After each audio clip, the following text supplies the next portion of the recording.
What up, y'all? This is Athletes Culture, and we're about to do this first video. And with this, this whole idea of the athletes culture, really just sprang about with just discussing the fact that I wanted to actually discuss the fact that, athletes actually dictate the culture. They really run the culture.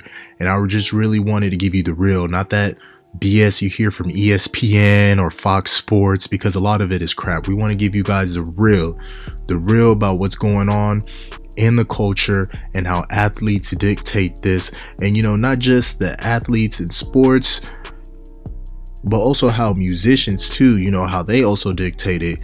And I feel like their message isn't really put out there in the right light, where a lot of people are just programmed into thinking whatever ESPN or Fox gives them. So with that said, we want to get on this first topic and let's discuss about how this is going around and how the Golden State Warriors are the greatest team in NBA history, which they aren't. And there's been an interesting topic on how the Warriors can beat the 2001 Los Angeles Lakers, and that is just false in all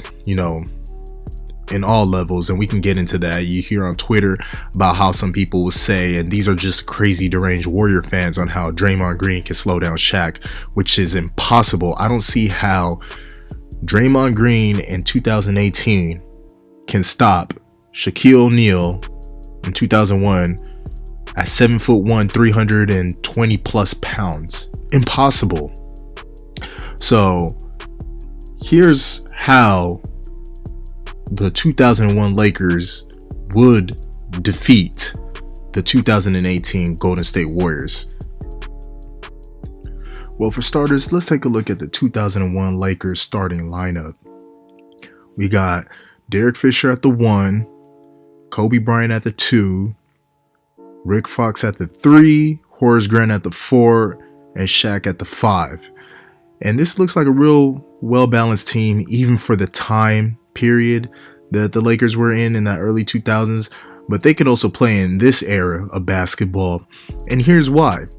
Derek Fisher in the 2001 season, even though he only played in 20 games because of injuries, he played all of the playoff games, all 16 of them, and started all of them, and he was about a 40% three-point shooter. Now, 40% at that time of basketball is incredible, and isn't even incredible today. That's still good today. That's damn near great almost. And the reason why I say almost, because they ain't Steph Curry numbers, but still, it's great. 40% from three is great. And it's not one of those bogus percentages where you're taking about two 3-pointers a game and you're hitting one of them, and you would have like 50% if you hit one. No, he's taking more than two. He's shooting over three 3-pointers a game. Derek Fisher. And he's averaging 40%. 39.7 if you want to be exact. And he's doing that well into the playoffs. And anybody who knows anything about Derek Fisher knows he ain't no punk. And he was a pretty solid defender. Alright, wasn't great, wasn't an all NBA defensive team selection, but he was a pretty solid defender. Alright, so he would have been matched up with Steph Curry. He would have been chasing Steph Curry around. He would have played a very physical game. He's a strong guy, standing at about 6 foot to 6'2". He's not a $180 or anything like that. He's a solid 200 pounds. He would have been in Steph Curry. There's no way Steph Curry, if he was getting stopped by Matthew Dellavedova in the 2016 or 2016 finals, or 2015 to be exact, what you think Derek Fisher gonna do to him? And Derek Fisher's by far better than Matthew Dellavedova. Alright?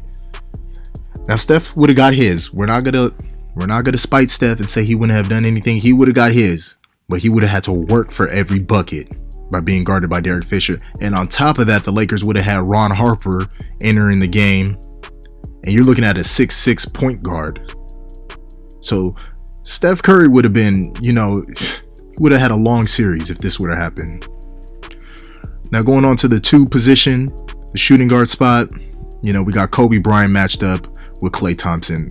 I'm not even going to spend as much time as I did with this Steph and Derek Fisher, because we already know what's going to happen. Now, we hear Klay's a good defender. All right, he's an all right defender, and he's not even the best defender on his team. I can name about 3 players that are better defenders on his team. We got Kevin Durant, Draymond Green, Andre Iguodala, and at times you could put Sean Livingston. At times.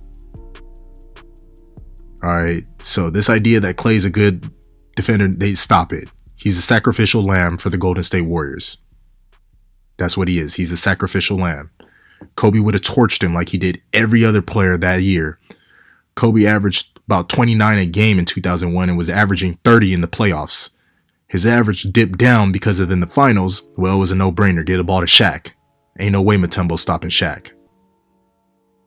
Kobe would have averaged 30 on Klay Thompson. All right.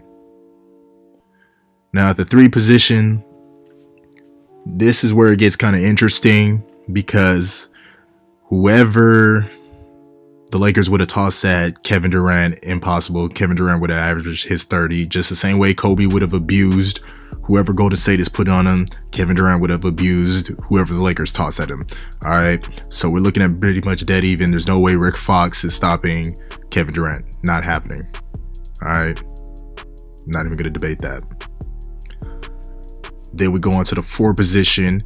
Now, what people don't know is Horace Grant. This guy, he was a good power forward for that time period. All right. Now, was Horace Grant the same power forward as he was with the Chicago Bulls with the Lakers? No.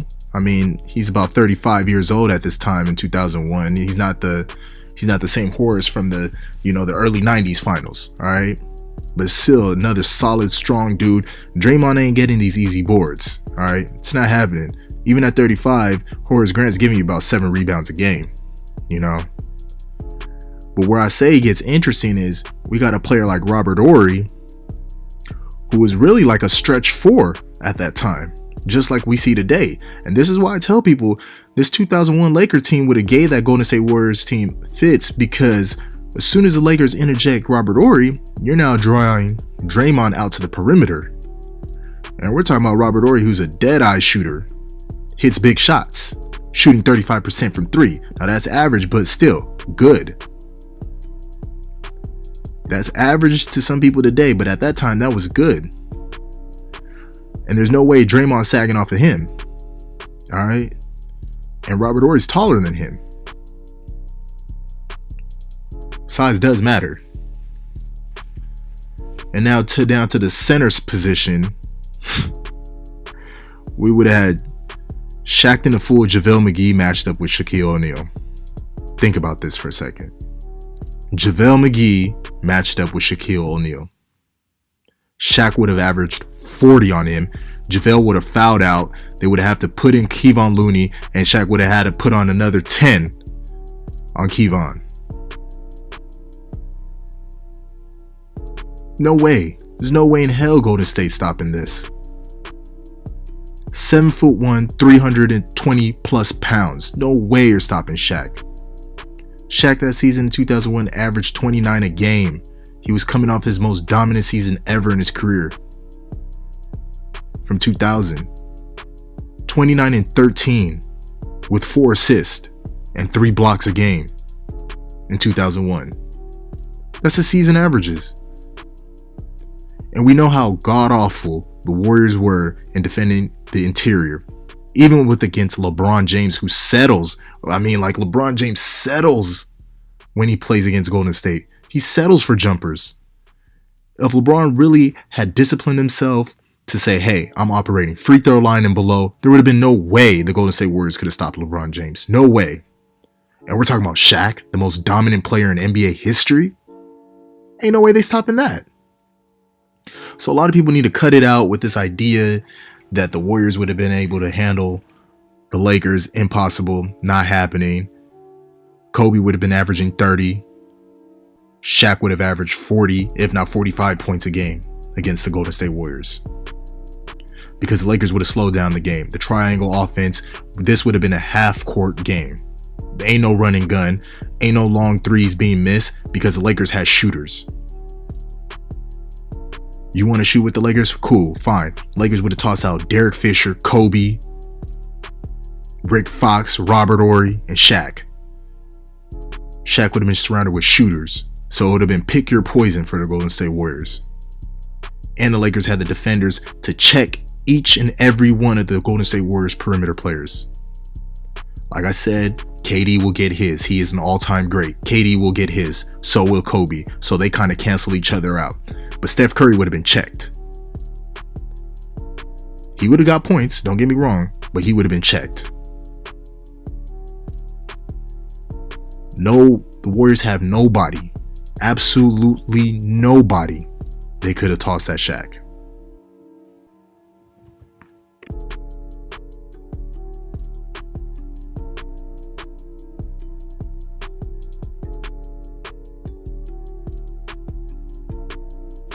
So with that said, people need to realize that playoff basketball is all about matchups. All right, the team with the best matchup or the matchup advantage more than likely wins the series every single time. Look at it.